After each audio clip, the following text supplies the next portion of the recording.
Solidement bâti, musclé et actif, avec une expression intelligente et décidée, le bull terrier est le bon gladiateur des races canines. En effet, oublieux de son passé de combattant, il sait aujourd'hui être un compagnon affectueux et un excellent gardien. D'origine anglaise, cette race remonte à la fin du XVIIIe et au début du XIXe siècle. À cette époque, en Angleterre, non seulement les combats entre animaux étaient considérés comme des spectacles, ce qui ne choquait pas les bons esprits, mais ils donnaient lieu à des paris très lucratifs pour certains. Les combats étaient essentiellement de trois types. Le bull batting entre chiens et taureaux, le bear batting entre chiens et ours et le dog fighting entre chiens.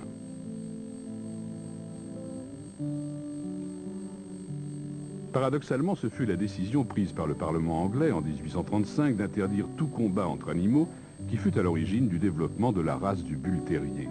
En effet, les combats entre chiens, plus faciles à cacher, réussirent à survivre dans la clandestinité. Il fallait donc un chien fort, courageux, rapide et agile.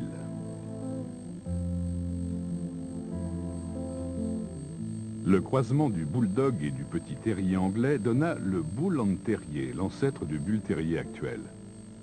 Avec une tête courte et large, un corps trapu et des pattes arquées, il n'avait pas grand-chose à voir avec les superbes bull terriers que nous connaissons aujourd'hui. Pendant des années, les éleveurs ont continué à procéder à des sélections en utilisant des races différentes et peu à peu, ils ont obtenu des sujets se rapprochant toujours plus du bull terrier actuel. Cette évolution accompagnait un désintérêt croissant pour les combats d'animaux et l'apparition d'une nouveauté qui fascinait le public, les expositions canines qui se déroulaient à Londres et à Birmingham. Les premiers clubs apparurent aux environs de 1870-1880 et c'est en 1887 que fut fondé le premier Bull Terrier Club. Ce chien devint bien vite la mascotte des marins et des aviateurs anglais et sa popularité ne cessa de croître. Le Bull Terrier, peu connu en France il y a quelques décennies, jouit aujourd'hui d'une certaine popularité dans notre pays et sa présence aux expositions canines est de plus en plus remarquée.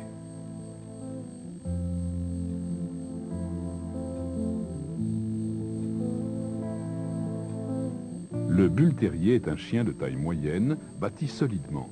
Son poil est lisse, il est bien proportionné et très fort. En outre, il est doté d'un tronc compact, musclé, agile et fort. Son expression doit être pénétrante, déterminée et intelligente, pleine de feu et de courage. Mais en même temps, son caractère doit être calme et il doit accepter la discipline. La cynophilie officielle le place dans le troisième groupe des terriers de type bull. La tête, qui donne toujours son caractère spécifique à une race, doit avant tout être proportionnée avec le corps et rappeler la forme d'un œuf ou, comme disent certains auteurs, d'un ballon de rugby.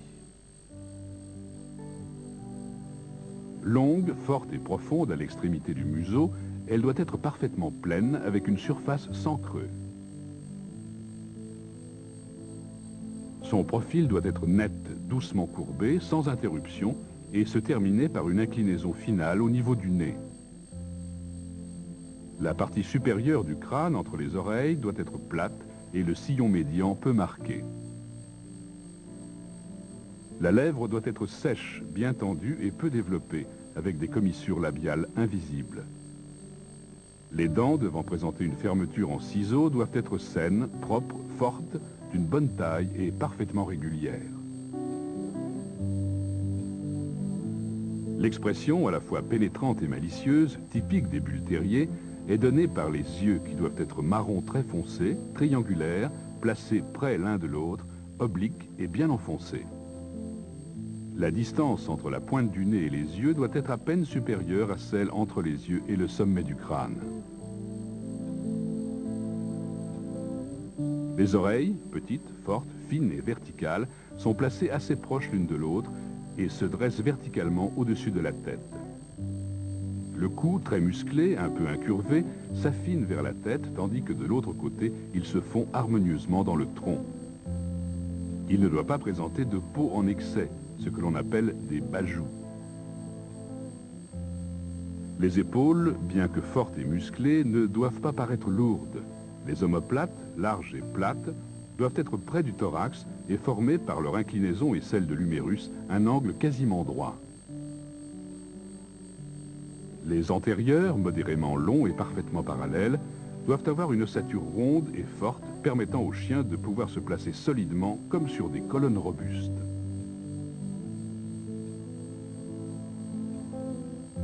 Les coudes, adhérant bien au tronc, et les pieds, aux doigts bien droits et vers l'avant, contribuent à une bonne allure. Le tronc est formé d'une poitrine large et d'une cage thoracique arrondie grâce à des côtes bien cintrées qui descendent en dessous du niveau des coudes. La ligne de dessus est horizontale derrière le garrot et forme une courbe ou arcure légère sur le rein. La queue, courte et grosse à la base, s'affine vers l'extrémité. Attachée plutôt bas sur la croupe, elle est portée à l'horizontale. La ligne de dessous du tronc remonte très légèrement au niveau du ventre. Le bull terrier doit donc présenter un corps avec un dos court, fort et compact. Vu de côté, la distance entre le sternum et le sol doit être un peu inférieure à celle entre le garrot et le sternum. Les membres postérieurs, vus de derrière, doivent être parallèles, les cuisses très musclées et les jambes bien angulées. L'os entre le garrot et le pied, appelé métatarse, doit être court et fort. Les pieds doivent être petits, compacts, avec les doigts bien cambrés. Le poil, court, plat et uniforme, doit être dur au toucher et pendant la saison froide, il peut présenter un léger sous-poil. La robe peut être complètement blanche ou bien colorée. Si elle est blanche, elle peut avoir des pigments ou taches au niveau de la tête sans être pénalisée pour autant. Si le chien possède un pelage coloré, celui-ci peut être tigré ou bien tacheté de noir, de rouge ou de fauve ou tricolore.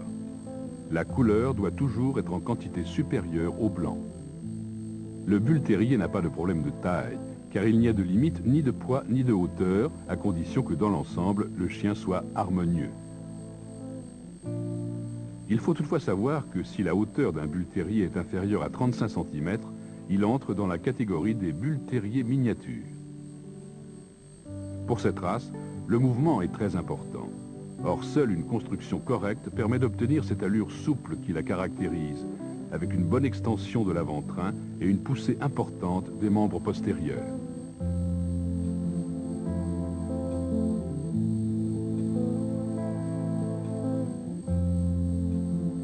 Avant de choisir son chiot, il faut prendre une décision importante. Déterminer si l'on veut un mâle ou une femelle. Il peut arriver bien sûr que cette décision ne soit pas irrévocable et que, face aux grâces irrésistibles d'un chiot, on change d'idée. Il n'en demeure pas moins qu'avant de passer à l'acte, il importe de réfléchir sérieusement aux conséquences de son choix. Sachez qu'il faudra surveiller une femelle pendant les 2 périodes annuelles de chaleur. Mais d'autre part, le mâle aura un caractère plus fort et ne se laissera pas facilement soumettre. De plus, le mâle doit absolument marquer son territoire. La femelle est plus douce et plus docile. Par conséquent, son dressage sera plus facile, y compris pour des profanes.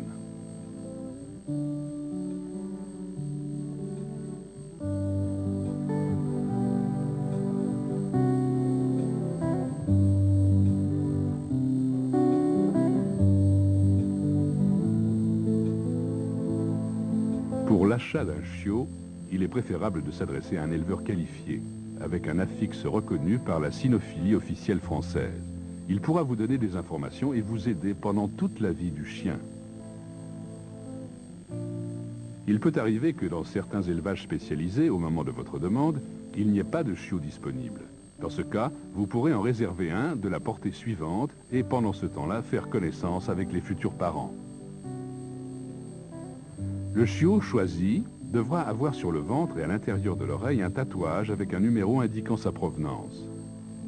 En outre, le vendeur devra vous remettre un livret de vaccination signé par le vétérinaire responsable et sur lequel apparaissent la date et le type de vaccin effectué. Comment choisir le chiot idéal? Si vous recherchez un compagnon fidèle pour vous et pour votre famille, il faudra prêter une grande attention au caractère du chiot. Si vous pensez fréquenter à l'avenir les expositions, il faudra en outre examiner très attentivement sa morphologie. De toute manière, le chiot doit avoir l'air en bonne santé. Son nez doit donc être humide, mais sans écoulement. Ses yeux doivent être brillants et propres, son ventre ne doit pas être trop gonflé, sa robe doit être brillante avec des poils ne présentant pas d'altération. L'âge idéal pour acheter un chiot est compris entre 2 et 3 mois. D'une manière générale, n'oubliez pas que le chiot du bull terrier, tout comme l'adulte, doit être extrêmement compact dans un volume le plus petit possible.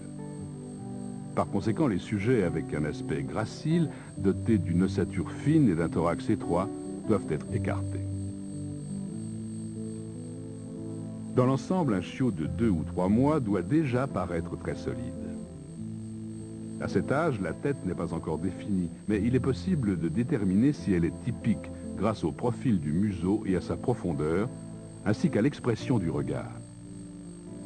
Le corps du petit bull terrier doit rappeler les proportions générales et la structure de l'adulte. Observez également la fermeture des arcades dentaires qui ne doivent pas présenter de phénomène d'énognatisme ou de prognatisme. Après avoir évalué le chiot immobile, observez-le en mouvement et pendant qu'il joue. Les petits bull terriers sont enthousiastes. Ils doivent se déplacer librement, même s'ils semblent encore un peu gauches. L'observation des chiots en liberté vous donnera des indications précieuses sur leur caractère, en particulier si vous avez la possibilité de les observer avec un mâle adulte qui, dans la meute, constitue le professeur officiel de savoir-vivre canin. Ici, vous voyez un papa qui apprend à sa fille à ne pas lui voler ses jouets. La brutalité apparente n'est en réalité que feinte, car la petite chienne n'est même pas effleurée. Mais elle a vite appris la leçon et, à l'avenir, elle n'essayera plus de toucher à ce qui ne lui appartient pas. Observer ces petites scènes familiales vous permet de comprendre quels sont les chiots les plus arrogants, quels sont ceux qui ont le caractère le plus fort et lesquels sont prêts à se laisser soumettre.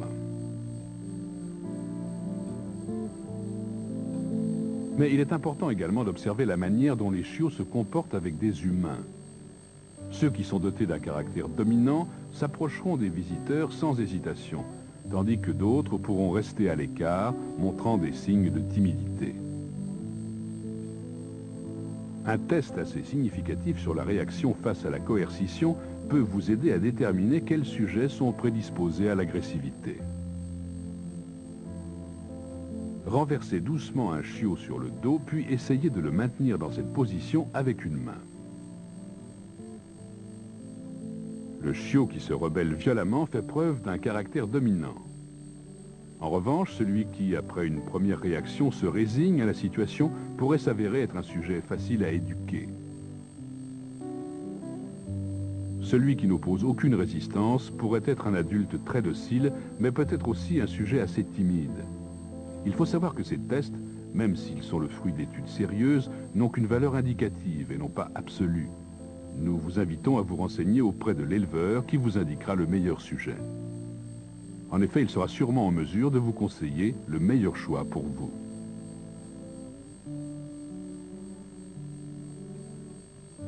Vous pouvez maintenant enfin amener chez vous votre petit bull terrier. Si vous avez prévu un voyage en voiture, il est préférable de le placer dans une cage pour chien, car de la sorte, il sera protégé et en sécurité, et vous serez en règle avec la loi.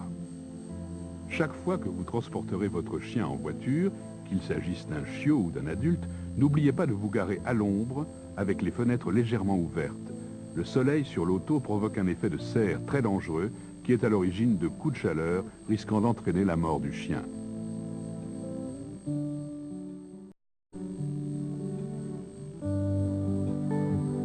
Le bull terrier est un chien à poils ras qui souffre du froid. Il est donc préférable que le chiot vive à l'intérieur de la maison. Il en sera heureux car ce qu'il préfère, c'est être près de son maître. La présence de l'homme auprès du chien est indispensable pour un bon développement psychique. Ainsi, il deviendra courageux sans être agressif, obéissant sans être timide. Même si vous avez envie de serrer en permanence le chiot dans vos bras, n'oubliez pas qu'il faut préparer un coin pour lui. La couche du bull terrier doit être placée dans un endroit tranquille et calme, mais pas trop proche de sources de chaleur intense. Les premiers jours, il faudra inviter le chiot à y aller en l'appelant doucement, en le caressant et en le félicitant chaleureusement lorsqu'il acceptera d'y entrer. Placez les gamelles pour les aliments et pour l'eau auprès de cette couche. Choisissez-les en acier inoxydable, car les gamelles en plastique sont moins hygiéniques et plus faciles à détruire. Le chiot devra toujours avoir de l'eau fraîche et propre à sa disposition, mais après avoir bu, il aura sûrement envie de faire pipi. N'oubliez donc pas de placer auprès de sa chambre des toilettes, c'est-à-dire une alaise lavable que le chiot appréciera certainement. N'oubliez pas de le féliciter s'il a fait ses besoins au bon endroit, car c'est le début de son éducation.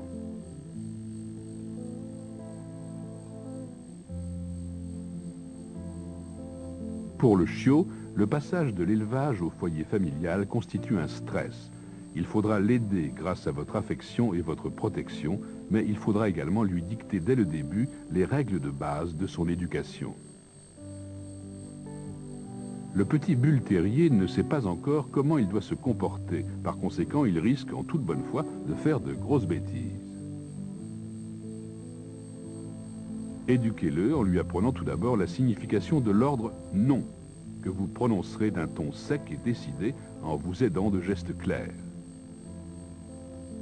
Dans le même temps, essayez de lui faire comprendre ce que veut dire « c'est bien » en prononçant doucement ces mots tout en le caressant. Une bonne occasion pour utiliser la première fois l'ordre « non » sera certainement les premiers pipis qu'il fera dans des endroits inappropriés. Le non pourra être accompagné de légères secousses sur la peau du cou. Si vous voulez qu'outre une interdiction, il soit également associé à une légère punition. N'oubliez pas toutefois qu'il est plus facile d'éduquer un bull terrier en le félicitant lorsqu'il se comporte bien qu'en le punissant lorsqu'il se comporte mal. En effet, ces chiens pratiquement insensibles à la douleur sont en revanche très sensibles aux caresses et à l'approbation de leur maître. Pour habituer le chiot à faire ses besoins en dehors de la maison, il faut faire preuve de beaucoup de patience, le sortir après chaque repas et attendre. Dans l'élevage, avec ses frères et sœurs, le petit chiot n'avait pas de problème pour faire ses besoins immédiatement, mais dans un endroit qu'il ne connaît pas, il risque d'être inhibé et de vous obliger à de longues attentes. Pour accélérer les choses, amenez-le faire ses besoins toujours au même endroit. La première nuit à la maison peut constituer un problème si le chiot ne se résigne pas à dormir seul. Une bonne solution, amenez sa cage dans votre chambre, à proximité de votre lit. Vous pouvez éventuellement enfermer le chiot à l'intérieur. Votre proximité et la sensation de se trouver dans une tanière lui permettront de se sentir en sécurité et vous pourrez dormir tranquillement sans troubler la paix du voisinage. Une fois que le chien se sera habitué à sa couche, vous pourrez la placer dans l'endroit choisi de façon définitive. Le chiot s'y rendra volontiers chaque fois qu'il aura envie de dormir ou de ronger son jouet préféré. Le bull terrier n'accepte pas toujours la laisse avec beaucoup d'enthousiasme. Il faudra donc, une fois de plus, faire preuve d'un peu de patience et de méthode. Si le chien refuse d'avancer ou tire, gardez à la main son jouet préféré et montrez-le lui. Cela l'incitera à marcher auprès de vous. Le chien comprendra rapidement que la laisse n'est pas une contrainte, mais l'instrument qui lui permet de sortir et de se promener. Dès qu'il aura fait cette association d'idées, il vous suivra avec plaisir dans toutes les aventures que vous lui proposerez.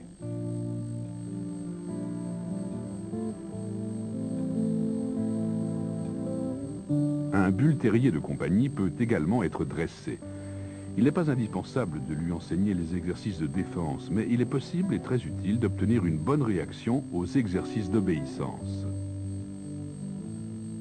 Nous vous montrons des sujets un peu plus âgés, mais le dressage peut commencer aux environs de 4 ou 5 mois.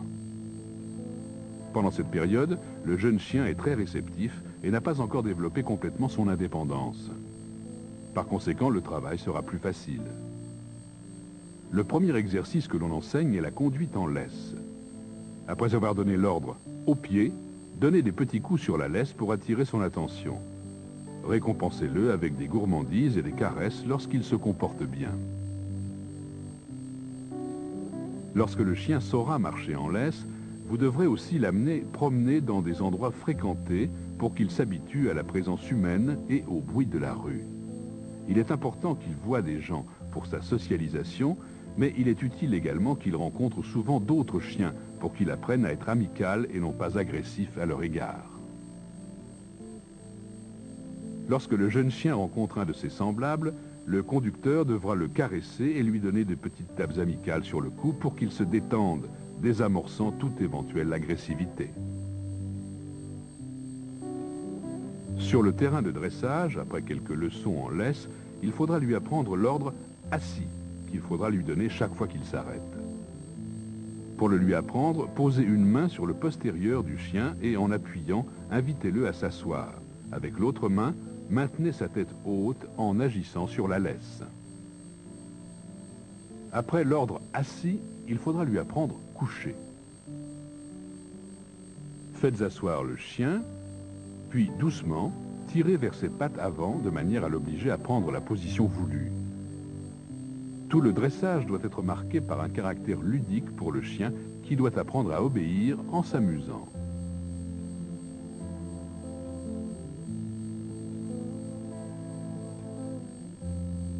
Une fois que le chien saura exécuter l'ordre « assis » et « couché », vous devrez lui apprendre le « pas bouger », très utile dans 1000 occasions de la vie quotidienne.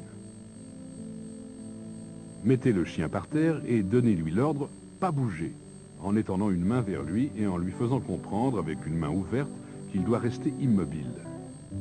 Pour les premières leçons, il suffira de s'éloigner de la longueur de la laisse, puis progressivement, on augmentera les distances.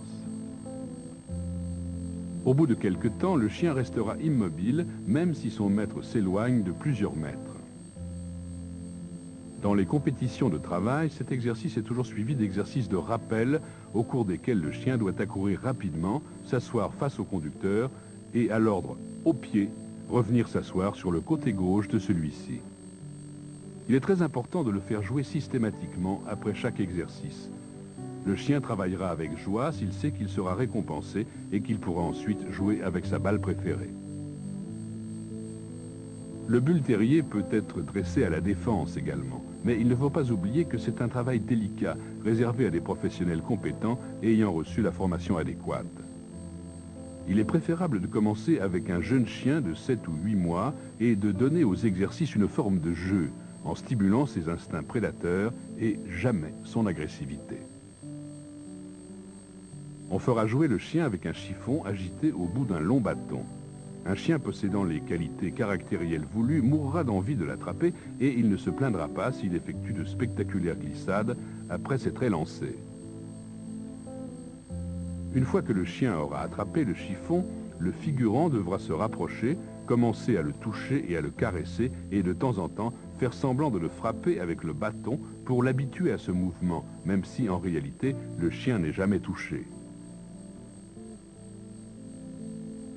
À la fin de chaque exercice, le chien aura le droit de jouer avec le chiffon et sa joie sera évidente. Au bout de quelques leçons, on peut passer du chiffon au boudin.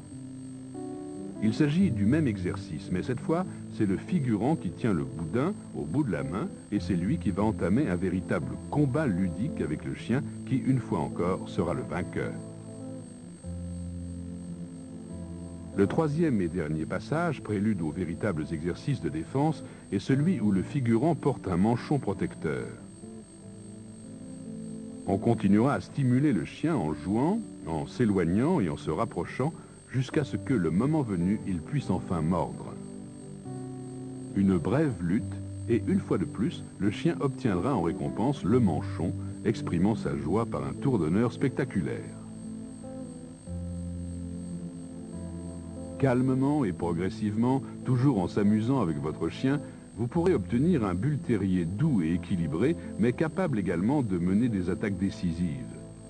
Cela pourra vous inciter à poursuivre le dressage et à participer avec votre bull terrier à des épreuves de travail.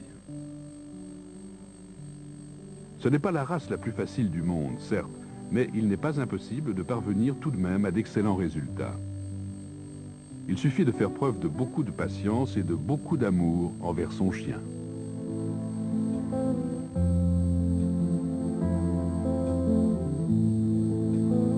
Comme tous les chiens au pelage court, le bull terrier n'a besoin que de quelques brossages énergiques, une fois par semaine, un peu plus souvent au printemps. Il n'est pas nécessaire de le laver fréquemment, mais uniquement lorsqu'il est véritablement sale, en particulier après des journées passées à la campagne, notamment lorsque le sol est mouillé.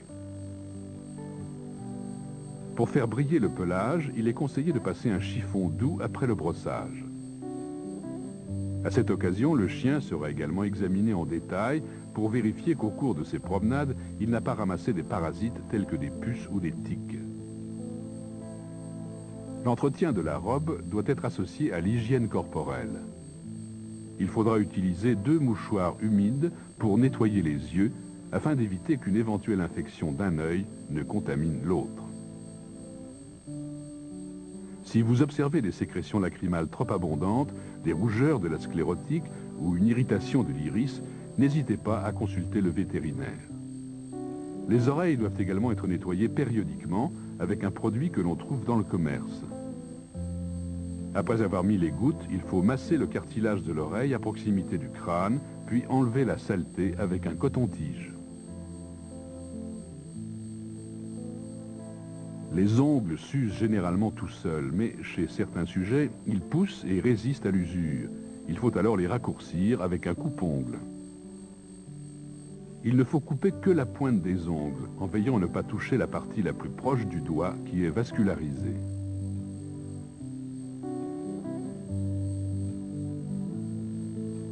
Pour ce qui concerne les dents, chez l'adulte, un contrôle régulier et un éventuel détartrage effectué par le vétérinaire peuvent éloigner le risque de la piorrhée.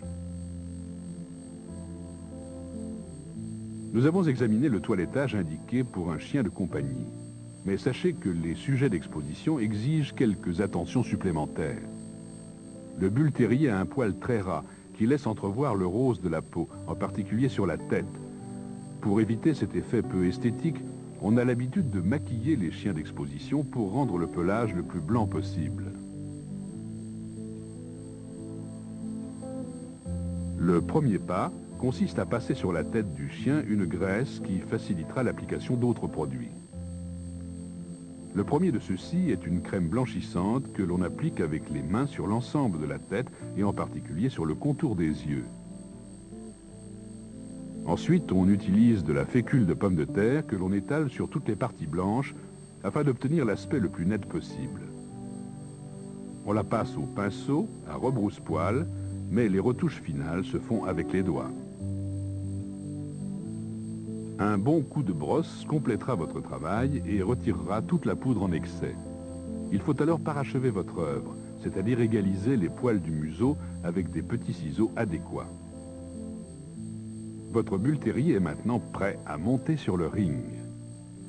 Mais n'oubliez pas d'habituer le chien à ses soins dès son plus jeune âge, car au début, il les prendra comme un jeu.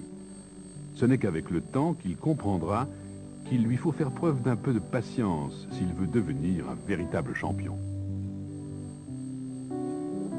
Tous les soins et toutes les attentions que vous réserverez à votre bull terrier accroîtront la confiance mutuelle, et cela vous permettra de mieux le connaître, de prévoir ses réactions et d'être obéi quasiment avant d'avoir donné l'ordre.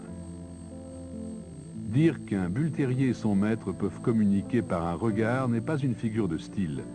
Cela peut être la réalité si l'éducation du chien est véritablement réussie.